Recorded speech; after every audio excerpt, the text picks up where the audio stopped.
आपने कभी सोचा है कि कुछ लोग दिन रात मेहनत करके भी आर्थिक तंगी में रहते हैं, जबकि कुछ लोग बहुत कम मेहनत करके भी अमीर होते जाते हैं।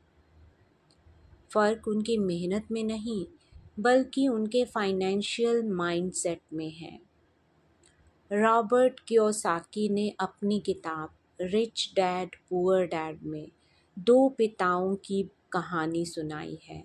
एक जो बहुत पढ़े लिखे थे लेकिन हमेशा पैसों के लिए परेशान रहे, यानी पुअर डैड, और दूसरे जो स्कूल भी पूरा नहीं कर पाए लेकिन देश के सबसे अमीर इंसानों में से एक बने, यानी रिच डैड। आज हम इस किताब के वो 5 सबक सीखेंगे जो स्कूल में कभी नहीं पढ़ाए गए।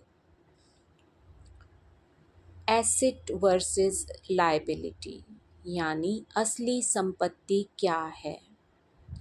अमीर और गरीब के बीच सबसे बड़ा फ़र्क यही है। अमीर लोग एसेट्स खरीदते हैं, जबकि गरीब और मध्यम वर्ग के लोग लायबिलिटीज़ खरीदते हैं और उन्हें एसेट समझ बैठते हैं।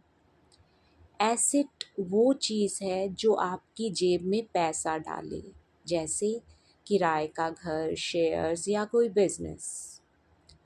जबकि लायबिलिटी वो चीज़ है जो आपकी जेब से पैसा निकाले, जैसे किश्त पर ली गई कार, महंगा फ़ोन या आपका अपना घर जिसका आप लोन भर रहे हैं।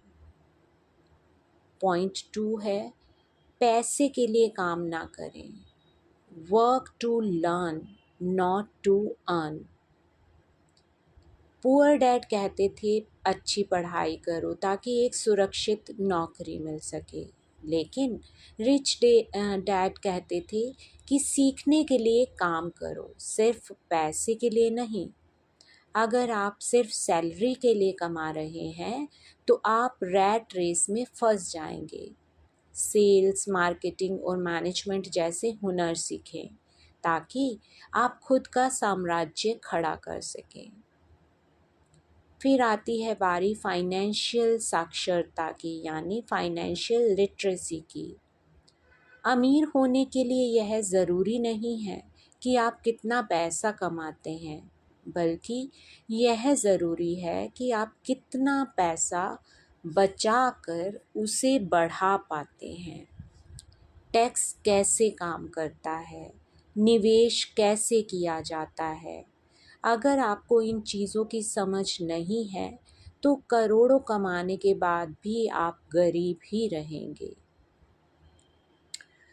चौथे नंबर पर आता है अमीर लोग पैसे का आविष्कार करते हैं, यानी माइंडसेट। जब कोई कहता है कि मैं इसे नहीं खरीद सकता तो उसका दिमाग काम करना बंद कर देता है। लेकिन जब आप पूछते हैं कि मैं इसे कैसे खरीद सकता हूँ, तो आपका दिमाग रास्ते ढूंढने शुरू करता है। अमीर लोग किस्मत के भरोसे नहीं बैठते, वे अवसरों को पहचानते हैं और पैसा बनाने के तरीके ढूंढते हैं। अंत में रिच डैड पुअर डैड हमें सिखाती है कि अपने आय को एसेट्स बनाने में लगाएं। जब आपके एसेट्स आपकी ज़रूरतों से ज़्यादा पैसा कमा कर देने लगे तो आप सही मायने में आज़ाद होते हैं। और मेरा मानना है कि यह किताब हर छात्र और हर पेरेंट को पढ़नी चाहिए। कमेंट्स में बताएं आपके पास आज कितने एसेट्स हैं, और अगर आपको यह वीडियो पसंद आई तो सब्सक्राइब ज़रूर करें। धन्यवाद।